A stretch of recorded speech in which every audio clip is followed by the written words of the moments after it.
Muito bom, irmãos, louvado seja Deus. Vamos lá então à palavra de Deus. Nós estamos nessa série de mensagens titulada O que quer que eu faça, onde estamos vendo de forma expositiva, ou seja, texto a texto, o Evangelho de Marcos.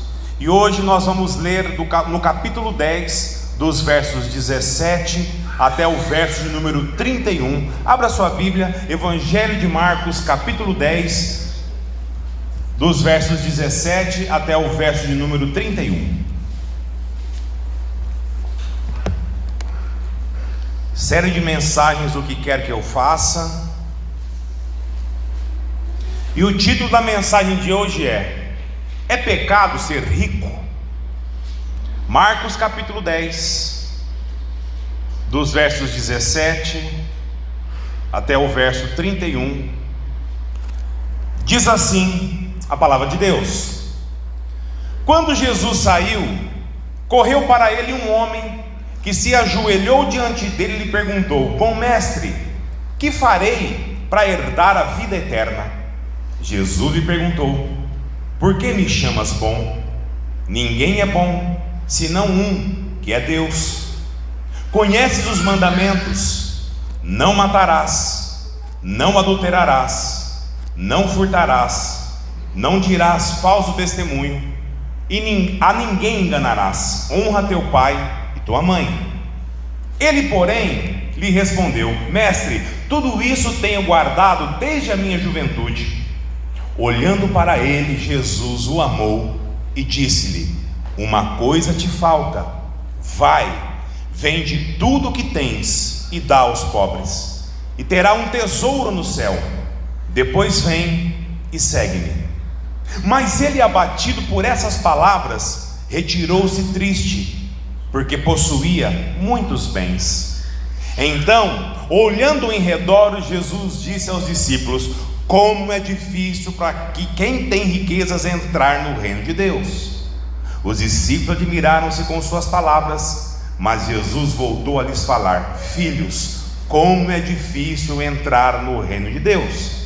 É mais fácil um camelo passar pelo fundo de uma agulha do que um rico entrar no reino de Deus. Com isso eles ficaram extremamente admirados, perguntando: Quem então pode ser salvo? Fixando neles o olhar, Jesus respondeu: Isso é impossível para os homens, mas não para Deus, pois para Deus tudo é possível. Então Pedro começou a dizer-lhes: Nós deixamos tudo e te seguimos.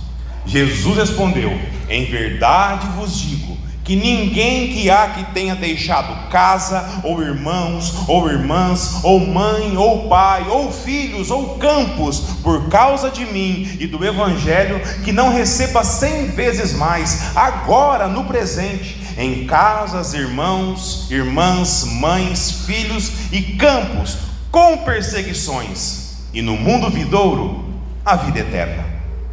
Mas muitos dos primeiros serão últimos, e os últimos serão primeiros. Até aqui, abaixe sua cabeça. Senhor, nesse momento, Pai, nós estamos diante da Tua palavra, e estamos aqui, Deus, clamando a ação do Teu Santo Espírito no nosso meio.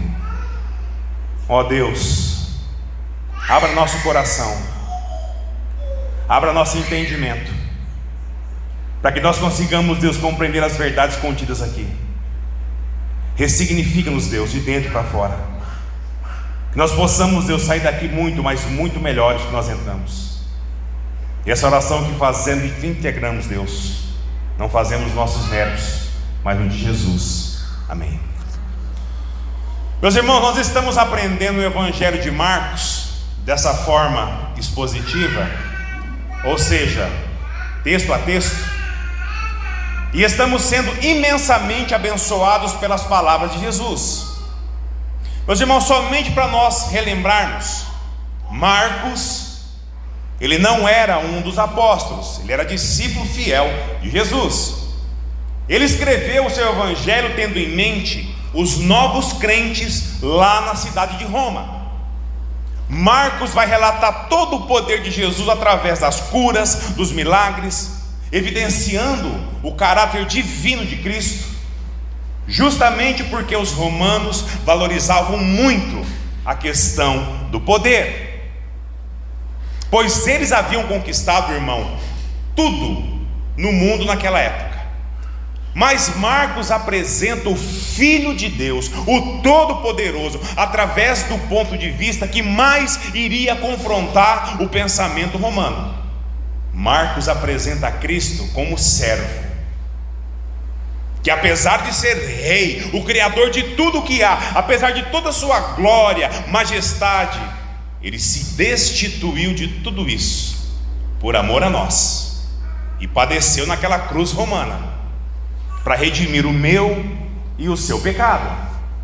No domingo passado, irmãos, nós vimos que Jesus agora, ele está há mais ou menos 2 anos e meio do seu ministério, caminhando rumo a Jerusalém, caminhando rumo à cruz. Jesus, ele abençoa as crianças que eram trazidas a ele pelos pais, revelando que quem não se achegar a Deus com a fé, com o desinteresse, com a ausência de mérito, conforme uma criança, Jesus diz, jamais entrará no meu reino. Jesus ainda vai exortar os discípulos que, ao invés de construir pontes entre pessoas que careciam de Deus nas suas vidas, levantava muros, conforme a atitude deles em repreender os pais das crianças. A Bíblia nos diz que isso causou uma indignação muito grande em Jesus, indignação essa que ele só havia sentido até então pelos escribas e pelos fariseus. E logo após esse episódio aqui com as crianças, ele se depara com esse jovem rico. E hoje, irmão, nós iremos aprender verdades preciosas com esse ensinamento de Cristo. Por isso eu peço que você mantenha sua Bíblia aberta, não fecha não. Queremos ver parte a parte desse texto, amém? Lê novamente comigo o verso de número 17. Quando Jesus saiu, correu para ele um homem, que se ajoelhou diante dele e perguntou: bom mestre, que farei para herdar a vida eterna? Meus irmãos, além do evangelho de Marcos, outros evangelhos também nos diz que esse homem aqui era um jovem. Ele era um jovem extremamente rico, mas também temente a Deus. Ele guardava os mandamentos, e é muito, mas muito provável que esse jovem tenha ouvido Jesus falar sobre a salvação lá no episódio com aquelas crianças. Isso fica claro, pois ele aborda Jesus logo após Jesus falar sobre a salvação. Então ele chega e aborda o Senhor. Meus irmãos, e no pano de fundo aqui é que esse jovem, ao ouvir Jesus revelar como uma pessoa entra no céu, em seu reino, apesar de saber que é possuidor de tudo o que os outros gostariam de ter, ele não possui o principal, ele não possui a vida eterna. E a crise desse jovem está justamente em cima do ponto de que Jesus disse: que de vale o homem conquistar tudo o que pode, mas perder a salvação, perder a vida eterna. Então ele chega e aborda Jesus e faz essa importante pergunta aqui: bom mestre, o que farei para herdar a vida eterna? Meus irmãos, e aqui nós podemos observar algumas coisas interessantes nessa abordagem que ele faz a Cristo.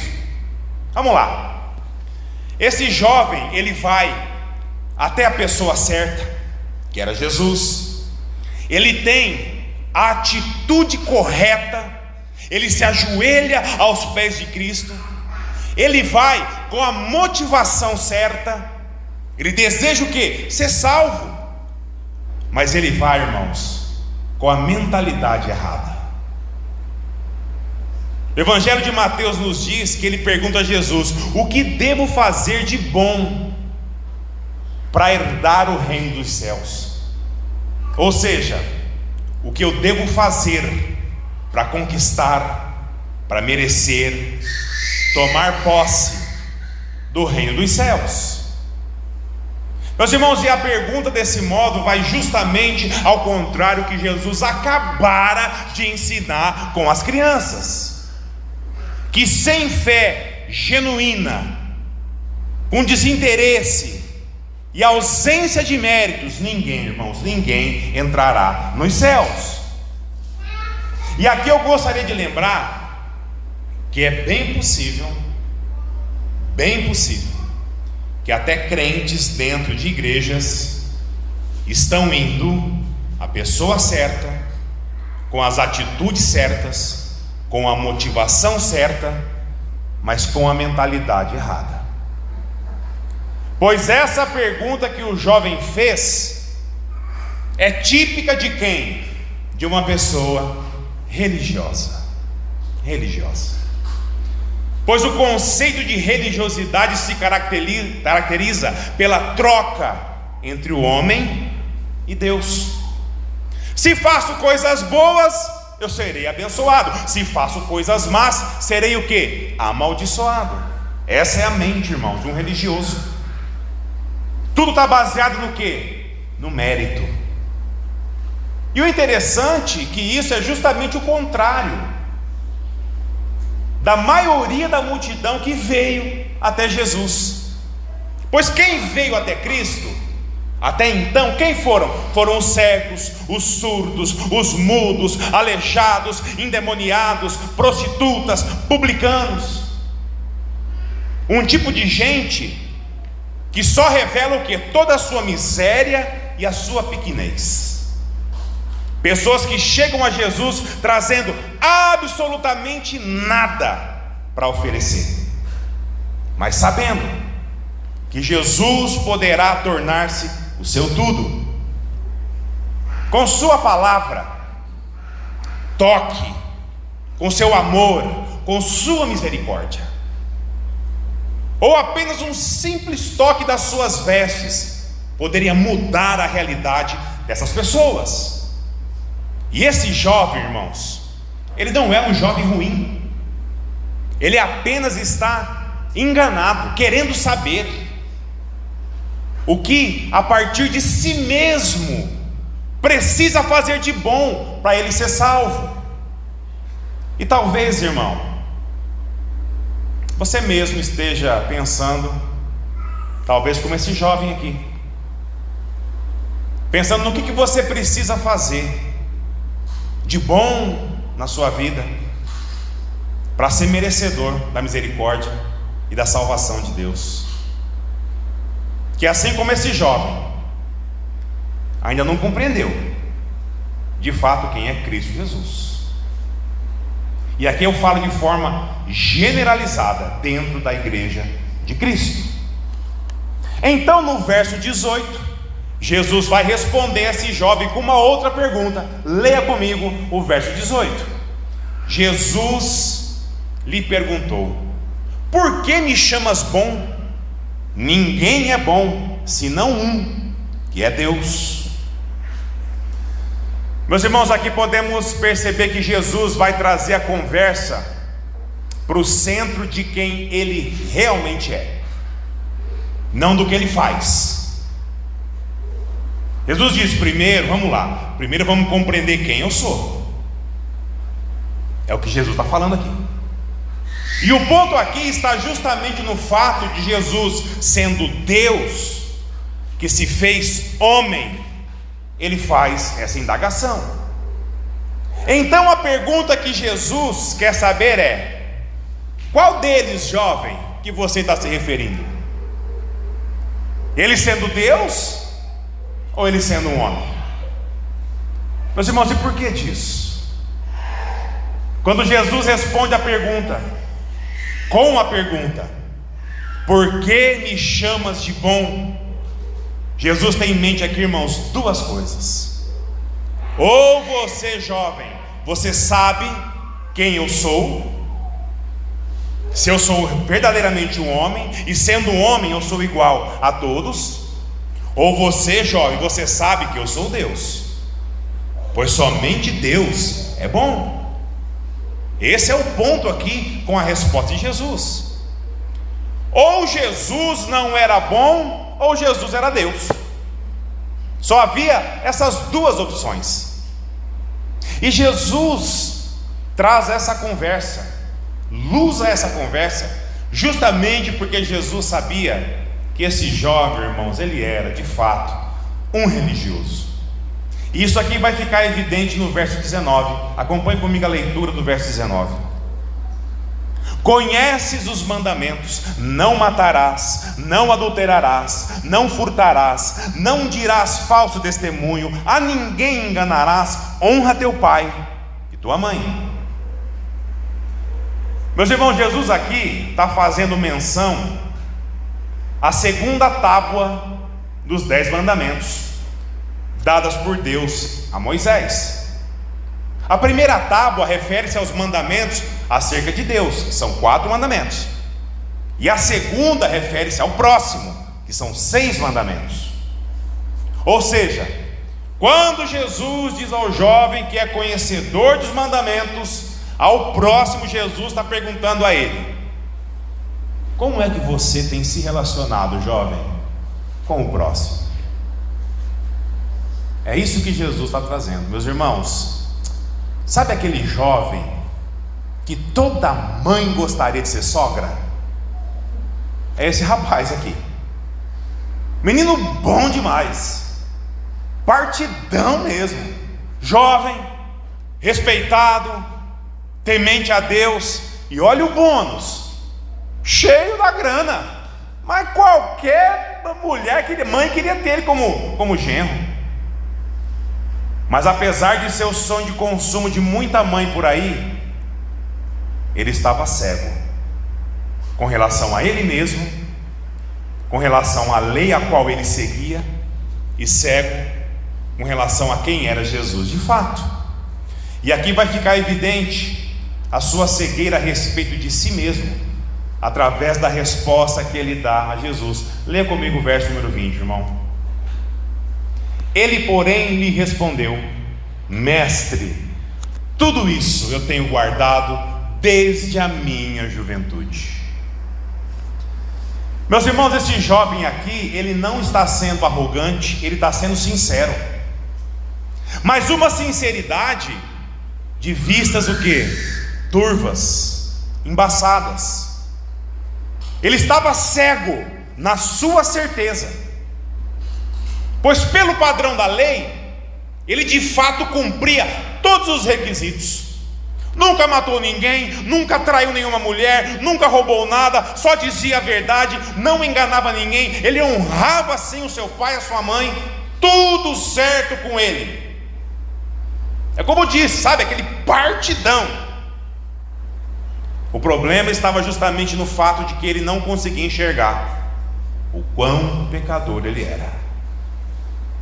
Pois pelo entendimento equivocado da lei de Moisés, ele se enquadrava nesse padrão de reconhecimento externo. Ou seja, o que eu faço de bom, ou o que eu faço do quê? De ruim. E na cabeça dele ele era o quê? Bom ou ruim? Ele era bom. Ele era bom, um bom menino. Ou seja, o caminho para o céu, na cabeça dele, estava baseado na sua justiça própria. Estava baseado no que ele achava, no que ele julgava de si mesmo. Irmãos, infelizmente, quantas e quantas pessoas pensam assim. E quando falo isso, incluo pessoas que estão todos os domingos nos bancos de igrejas espalhadas por aí. Pessoas que, assim como esse jovem, ainda não entenderam que só a fé é genuína em quem Jesus é, e não pelo que ele faz, é a que salva. Por que ele faz? Porque justamente ele é. Amém, irmãos? Por isso que ele faz. Pessoas que ainda não entenderam que boas obras não é condição alguma para você ser salvo. Boas obras é uma característica justamente de quem já foi salvo. Que se a pessoa teve um encontro verdadeiro com Jesus, irmãos, sabe, genuíno, é impossível isso não resultar em mudança de vida, em salvação na vida dessa pessoa, sabe, sem crises, sem medos, medo que a salvação ela pode ser perdida. Meus irmãos, tenham certeza, se a sua salvação se deu pelo que nós somos ou nós fazemos, devemos nos preocupar sim. Mas se foi Jesus quem te salvou, nós jamais perderemos a nossa salvação. Amém, irmãos? É o que a palavra de Deus garante a mim e a você.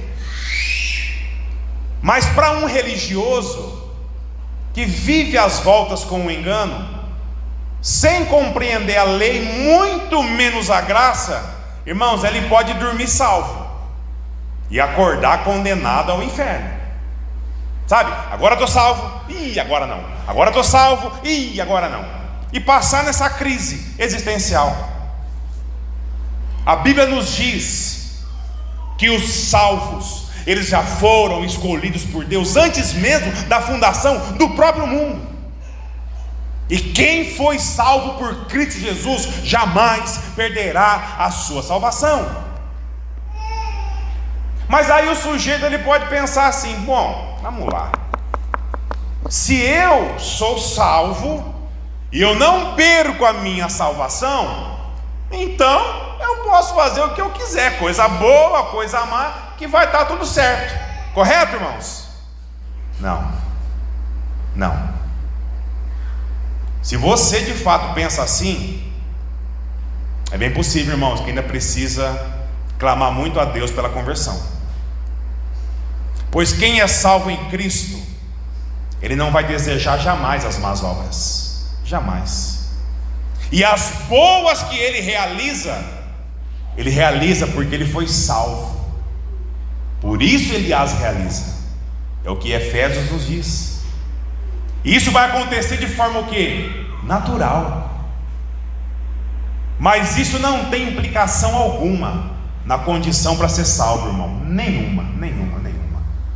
Ou você foi salvo pela fé em Jesus, ou você ainda não foi salvo por Ele.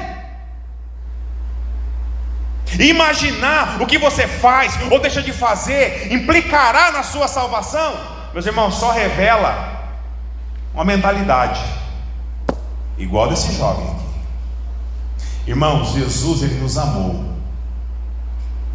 Nós sentimos, irmãos, esse amor. Agora a minha e a sua vida passa a ser o quê? Uma resposta a esse amor. A lei, os mandamentos, pode até levar a pessoa até Cristo, mas jamais pode tornar esse alguém como Jesus. Jamais. Apenas a graça de Deus pode nos transformar à semelhança de Cristo Jesus. Amém, irmãos? Somente a graça de Deus.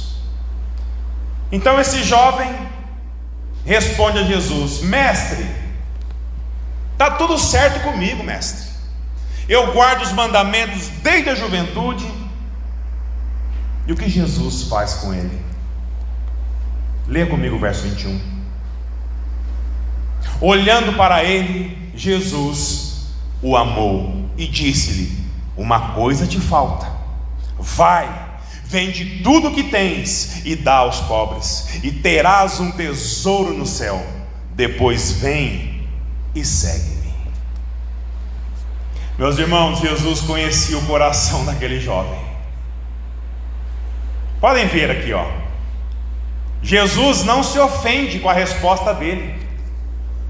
Jesus não julga ele, um jovem arrogante.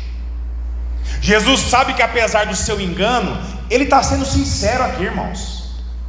Então Jesus o que? O amou. Jesus olha para ele e, motivado por esse amor, vai dizer a ele verdades que são libertadoras, irmãos. É como se Jesus dissesse a ele: você está quase lá, você está na beira, você está quase lá, falta apenas uma coisa para você. Vai, vende tudo o que tens, dá aos pobres, e você terá um tesouro no meu reino. Depois disso você vem e me segue. Você está diante da pessoa certa, com a atitude certa, a motivação certa, mas, querido, você está com a mentalidade errada. Ou seja, você está quase lá. E o problema, irmãos, está justamente aqui. Quase, não é lá. Não existe quase entrei no reino de Deus. Quase que eu fui salvo, quase. Não existe quase quando se trata de Deus. Ou você está com Deus ou contra Ele. Jesus diz ao jovem: você me trouxe a lei, vou te descumprir toda a parte que cabe ao próximo, que é o do 5º ao 10º mandamento. Mas, querido, você quebrou justamente o 1º mandamento. Você não passou do 1º. Vamos lá, igreja. Qual é o 1º mandamento? Amarás o Senhor de todo o teu coração, de toda a tua alma e de todo o seu entendimento. De todo o seu entendimento. Jesus diz: você guarda o 5º, você guarda o 6º, o 7º, o 8º, o 9º e o 10º. Mas você não passou do 1º. Meus irmãos, Jesus toca na realidade mais profunda da vida desse jovem. Sabe o nome dessa realidade? Dinheiro. Jesus, ele sabe o tanto de dinheiro que esse jovem aqui possuía. Mas esse não era o mal por si só. O problema é o amor que ele sentia ao seu dinheiro. E em amor a esse jovem, Jesus vai e diz: livre-se dele, se livre do seu dinheiro. Esse fardo você jamais vai conseguir carregar sozinho. Provérbios 11, verso 4 diz assim: de nada vale a riqueza no dia da ira divina, mas a retidão livra da morte. Mateus 6, 24: ninguém pode servir a 2 senhores, pois odiará um e amará o outro, ou se dedicará a um e desprezará o outro. Vocês não podem servir a Deus e ao dinheiro. Provérbios 15, 16: é melhor ter pouco com temor do Senhor do que grande riqueza com inquietação. Mateus 6, de 19 a 21: não acumulem para vocês tesouros na terra, onde a traça, a ferrugem destrói, e onde ladrões arrombam e furtam. Mas acumulem para vocês tesouros nos céus, onde a traça, nem a ferrugem não destrói, e onde ladrões não arrombam e nem furtam. Pois onde estiver o teu tesouro, aí também estará o teu coração. Meus irmãos, essa palavra aqui, ela não nos é confortável. Ela incomoda. E se ela incomoda, é bem possível que nós também colocamos o dinheiro no lugar de Deus em nosso coração. Portanto, essa palavra aqui de Jesus não é só para esse jovem, mas é para mim e para você também. Jesus nos ama ao ponto de dizer a mim e a você: se o amor ao dinheiro lhe atrapalha, livre-se dele. livre-se dele. E aqui, irmãos, eu gostaria de abrir um parênteses, pois talvez você possa estar pensando assim: poxa, eu não tenho nada, e esse nada que eu tenho, Jesus diz para eu me livrar. Meus irmãos, prestem atenção. Quando Jesus diz: se livre do seu dinheiro, não significa, irmãos, que você deva viver em extrema pobreza. Não é isso. Pois no dinheiro em si não há problema algum. O problema é justamente na importância, o valor que ele representa na minha e na sua vida. Deus abençoa muitas pessoas com muito dinheiro, mas essas pessoas não são prisioneiras dele. É isso que Jesus está dizendo. Onde estiver o teu tesouro, ali também estará o teu coração.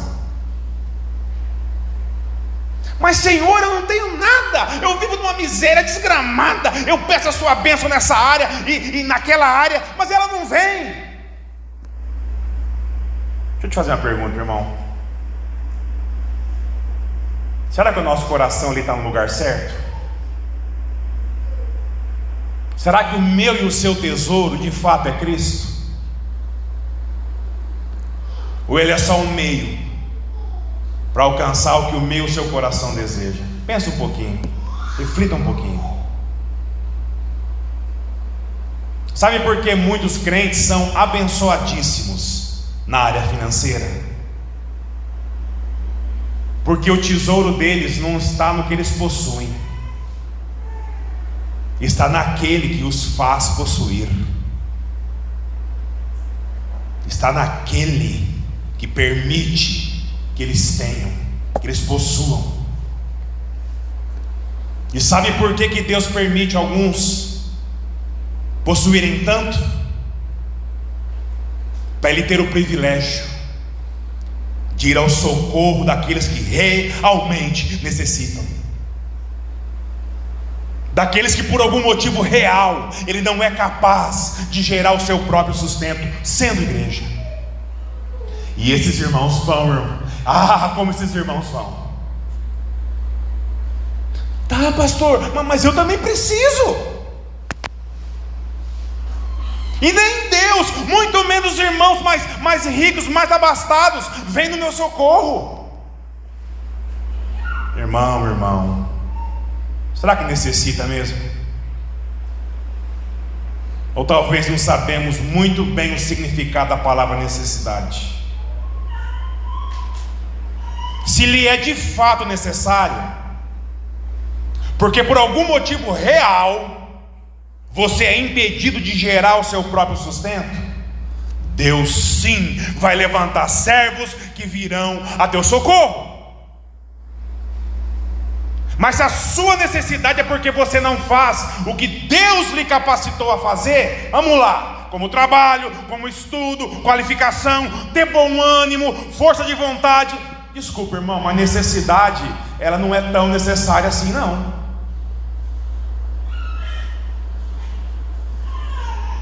Pois tudo isso quem tem riquezas fez e ainda faz, pela graça de Deus.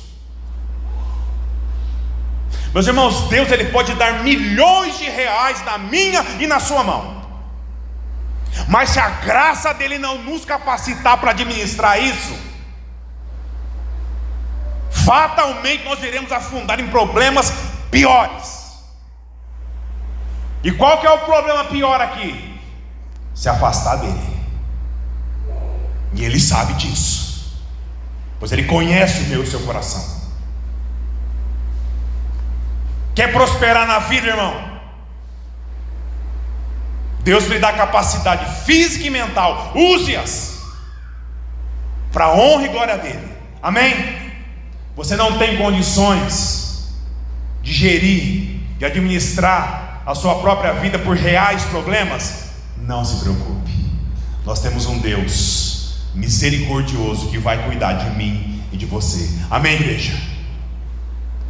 Temos que deixar de agir com autocomiseração, sabe, como coitados, esperando sempre a vantagem o quê? Na bondade do outro. Deixa isso, irmão, para quem realmente precisa. Vá à luta, trabalhe, aprenda a lidar com as finanças.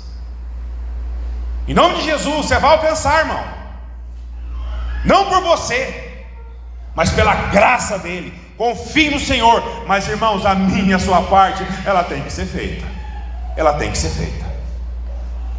Provérbios 10, versos 4. Presta atenção. As mãos preguiçosas empobrecem o homem, porém as mãos diligentes lhe trazem riquezas. Nós devemos ter mãos diligentes se eu e você quisermos prosperar, mas tomando, irmão, o máximo de cuidado com essa busca, pelo amor de Deus, irmão. 1 Timóteo 6,10, presta atenção, porque o amor ao dinheiro é raiz de toda espécie de males, e nessa cobiça alguns se desviaram da fé e se traspassaram a si mesmo com muitas dores. E se Deus assim permitir que nós prosperemos, em Cristo Jesus nós saberemos muito bem o que fazer com as riquezas.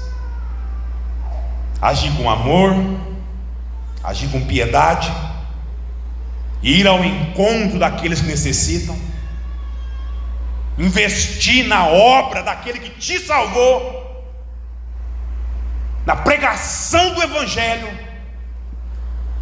Amém, igreja?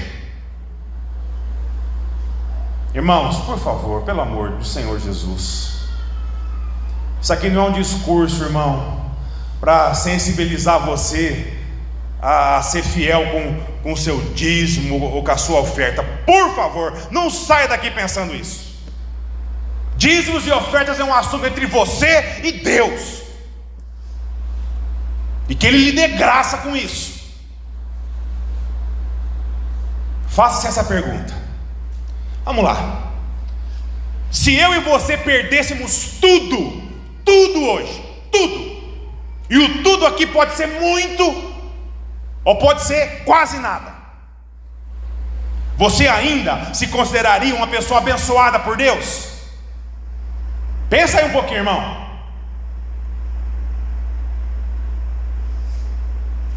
Dependendo da resposta, e ela sendo verdadeira, você conseguirá identificar onde de fato está o teu tesouro e o teu coração. E aquele jovem, após ele ouvir que deveria se desfazer daquilo que ele mais amava, ele teve essa reação aqui. Leia comigo o verso 22. Mas ele, abatido por essas palavras, retirou-se triste, porque possuía muitos bens. Meus irmãos, esse jovem aqui, ele fez a sua escolha. Eu acredito que ele e Judas foram os únicos que se aproximaram de Jesus e saíram piores do que chegaram. E olha que Judas foi escolhido para fazer o que fez, hein? Ambos caíram por conta de algo tão pequeno, tão miserável, que é o amor ao dinheiro. Poderia ser bênção em sua vida e na vida dos outros. Esse jovem olha para Jesus e olha para sua conta bancária. Ele olha para Jesus e olha para o aplicativo no celular. Ele olha para Jesus e olha no extrato do banco.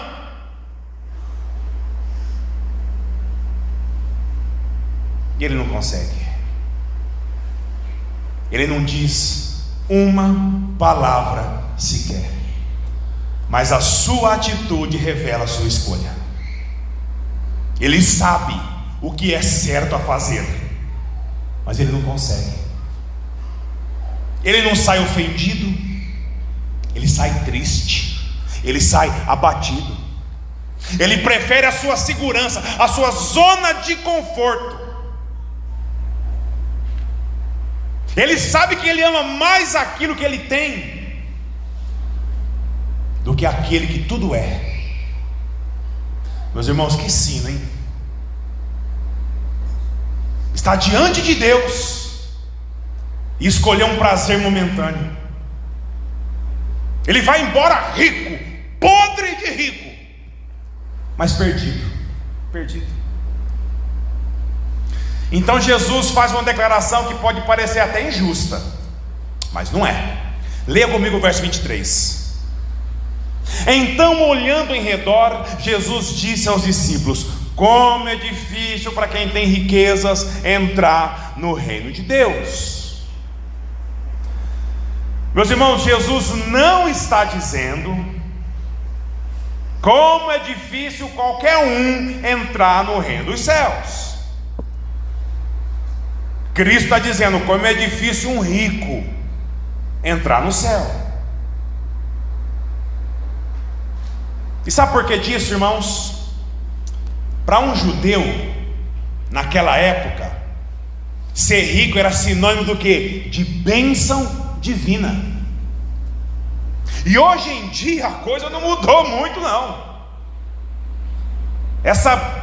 Esse câncer, essa maldição da teologia da prosperidade que pregam por aí, está presente em cada igreja, em cada esquina. Diz que Deus vai te abençoar. E te abençoar com o quê? Com riqueza, com dinheiro. Igreja, preste atenção. Deus pode sim te abençoar com dinheiro. Eu mesmo conheço irmãos que possuem muito, mas muito dinheiro, e louvado seja Deus por isso. Mas entenda que sinônimo de ser abençoado não significa ter uma conta bancária gorda. Você pode ser muito, mas muito abençoado por Deus, tendo apenas o pão de cada dia na sua mesa. Para o servo isso não vai faltar. Ser bem-aventurado, ser abençoado, é ter certeza da salvação, certeza que Cristo habita em nós, através do seu Santo Espírito. E nós refletimos esse amor, essa verdade, todos os dias, a todos que não a conhecem. Isso é ser mais do que feliz, irmão. Amém? Muito mais do que feliz. E Jesus continua. Leia comigo o verso 25. É mais fácil um camelo passar pelo fundo de uma agulha do que um rico entrar no reino de Deus. Ou seja, é difícil mesmo. Pensa num negócio difícil. E por que é difícil? Não é porque ele é ruim. Não é como algumas igrejas fazem. Tem igrejas aí que demonizam os ricos, como se o evangelho não fosse para eles. Meus irmãos, a dificuldade é porque normalmente os ricos, eles já escolheram o seu Deus. São todos? Não. Não, mas é a maioria. O Deus que normalmente um rico se apega é segurança, conforto, autossuficiência. Meus irmãos, Cristo deu até nome a esse Deus aqui. Vocês lembram? Como é que chama? Mamon. Um Deus que representa o pecado, a ganância, a avareza, que promete todo esse sentimento de segurança, de autossuficiência, que um rico distante de Deus ele sente. O rico tem as melhores coisas, o rico tem as melhores experiências, os melhores médicos, as melhores viagens. Um rico acha que o dinheiro compra tudo, é só colocar preço. O problema é que a salvação não se compra com dinheiro, ela se recebe de graça, sendo fruto da graça de Deus. Uma coisa interessante que eu notei quando fiz esse estudo aqui, irmãos: existem algumas classes de pessoas no Brasil que são menos alcançadas pelo Evangelho. Sabe quando os missionários dizem que irão pregar aos povos não alcançados? Então, aqui no Brasil temos quem? Os índios, os quilombolas, os ribeirinhos, os ciganos. E de fato nós vemos missões destinadas a toda essa gente, todos esses povos. Mas para minha surpresa, a primeira classe de povos menos alcançados pelo Evangelho no Brasil são os ricos. Pois muitos deles acreditam que o dinheiro pode trazer tudo, ou talvez pela própria atitude da igreja em não saber como lidar com essas pessoas.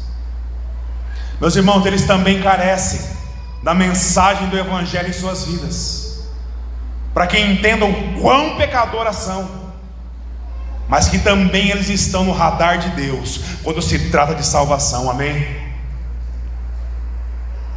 E que diante do Senhor seu dinheiro não vale nada, não vale nem mais e nem menos, para que eles entendam que são pecadores como qualquer um, e que sem fé em Jesus Cristo não há dinheiro no mundo que vai levar ele para o céu. Precisamos pregar, irmão, para essa gente, urgente. Alguns de nós, infelizmente, não entendemos isso ainda, e os discípulos também não. Leia comigo o verso 26. Com isso eles ficaram extremamente admirados, perguntando: quem então pode ser salvo? Ou seja, na cabeça de um judeu daquela época, um rico, abençoado por Deus, se ele não pode ser salvo, nós então, que somos todo mundo lascado, como é que vai ser? E olha a resposta de Jesus para essa pergunta. Leia o verso 27. Fixando neles o olhar, Jesus respondeu: isso é impossível para os homens, mas não para Deus, pois para Deus tudo é possível. Meus irmãos, Jesus está dizendo que com dinheiro ou sem dinheiro, o homem não pode salvar a si mesmo. Deus está dizendo a mim e a você que a salvação independe do que eu possuo, do que você possui, do que eu faço ou do que você faz. Nós não iremos a Deus pelas nossas riquezas, nem pela nossa pobreza, muito menos por qualquer tipo de mérito meu e seu.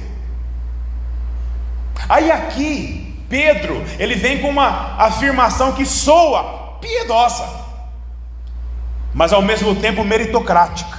Leia comigo o verso 28. Então Pedro começou a dizer: nós deixamos tudo e te seguimos. Meus irmãos, Pedro aqui ele está meio que se comparando com o jovem rico, dando a entender que eles fizeram o que o jovem rico não fez. Tipo assim: não, Senhor, conosco não há dinheiro no mundo, não há dinheiro no mundo que custe o nosso relacionamento contigo. Ou seja, Pedro, analisando os prós e contras, olha para a questão de perda somente pelo quê? Pela ótica financeira. Mas Jesus aqui ele vai afunilar muito mais sobre o custo de seguir a Ele, irmão. Leia no verso 29 a resposta de Jesus. Jesus respondeu: em verdade vos digo que ninguém há que tenha deixado casa, ou irmãos, ou irmãs, ou mãe, ou pai, ou filhos, ou campos por causa de mim e do Evangelho, que não receba 100 vezes mais agora no presente, em casas, irmãos, irmãs, mães, filhos e campos, com perseguições, e no mundo vindouro a vida eterna. Meus irmãos, Jesus aqui está dizendo a Pedro e aos discípulos, e a mim e a você, sobre o custo de fazer parte do reino, mas também da bênção que é. A conversa toda aqui gira em torno do quê? Da questão financeira, de abrir mão do amor ao dinheiro para herdar a vida eterna. E Jesus afunila isso muito mais, dizendo que para entrar no seu reino teremos que abrir mão não só do amor ao dinheiro, mas também da nossa própria família, do nosso próprio lar, se isso for preciso. Olha só o que ele diz lá em Mateus 10, 34 a 38, presta atenção. Não penseis que vim trazer paz à terra. Não vim trazer paz, mas espada, porque vim causar hostilidade entre o homem e seu pai, entre a filha e sua mãe, entre a nora e a sogra. Assim os inimigos do homem serão os da sua própria família. Quem ama seu pai ou sua mãe mais do que a mim, não é digno de mim. Quem ama seu filho ou sua filha mais do que a mim, não é digno de mim. E quem não toma sua cruz e não me segue, não é digno de mim. Mais ou menos no mesmo tempo que Jesus diz sobre o alto preço que o Evangelho poderá cobrar na minha e na sua vida, Ele também, irmãos, nos conforta dizendo: se preocupe não. Se preocupe não, igreja. Não se preocupe se a sua perda for muito grande por causa de mim. Não se preocupe não. Aqui mesmo no presente, mesmo diante de intensas perseguições, hão de receber 100 vezes mais. Meus irmãos, sabe o que Cristo está falando aqui? Sobre o que Ele está falando? Sobre a igreja. É sobre a igreja. Você poderá até perder a sua família aqui na terra por causa de Cristo, mas a família a qual irá ganhar será 100 vezes maior. A família dos céus, a família eterna, a família chamada igreja, ou seja, eu e você, irmão, amém? Eu e você. E Jesus vai terminar a conversa aqui de um modo que acalmasse o coração dos discípulos. Lê comigo o verso 31. Mas muitos dos primeiros serão últimos, e os últimos serão primeiros. Na cabeça dos discípulos, que eram judeus, guardavam a lei de Moisés, respeitavam os mestres da lei, muito provavelmente poderia estar passando o seguinte: se nem os escribas, nem os fariseus, nem aquele jovem rico cumpridor à risca da lei irão herdar o reino, tadinho de nós. Se eles que são eles não vão entrar, você acha que a gente vai entrar? Você acha? Nunca. Irmãos, Jesus mais uma vez afirma que a lógica do reino não é a mesma lógica do mundo. No mundo é o que? Faça e você terá. No reino é você tem porque alguém fez. Sabe o nome disso?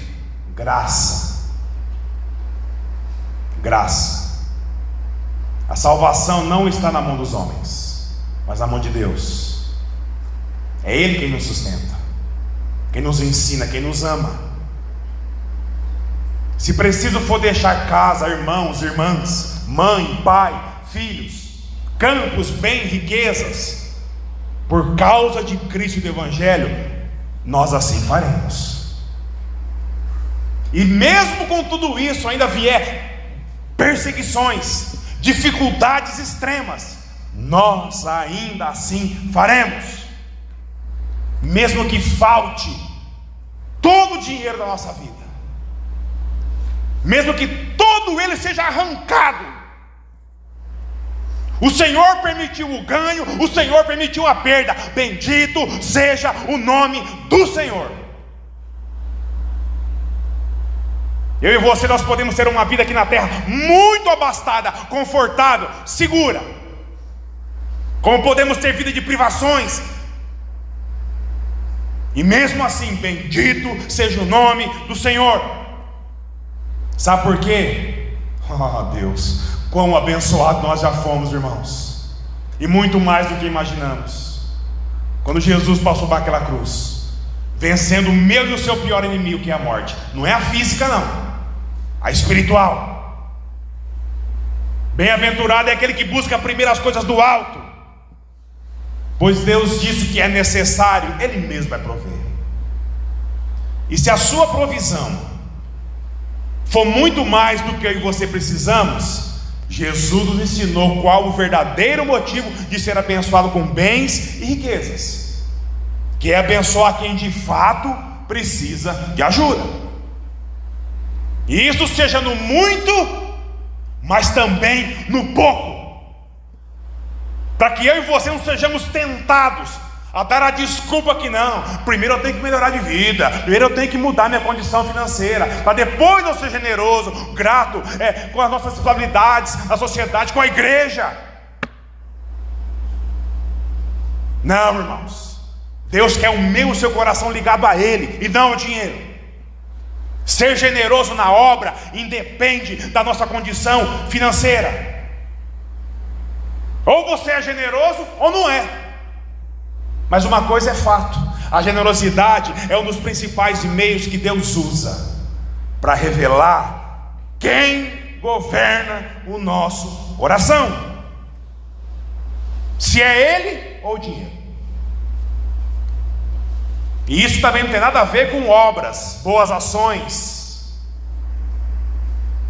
Nós não herdaremos o reino através dos nossos méritos, muito menos por quem nós achamos ser, mas pela graça e misericórdia de Deus, reconhecendo o nosso mau caminho, se arrependendo dos nossos pecados e voltando-se a Cristo.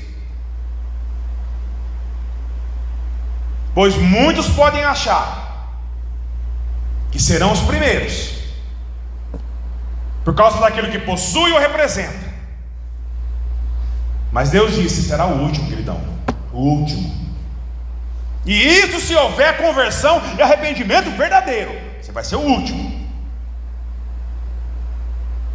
Meus irmãos, esse é o nosso desafio como igreja, é viver uma vida plena de contentamento a Deus, pelo muito ou pelo pouco que nós possuímos.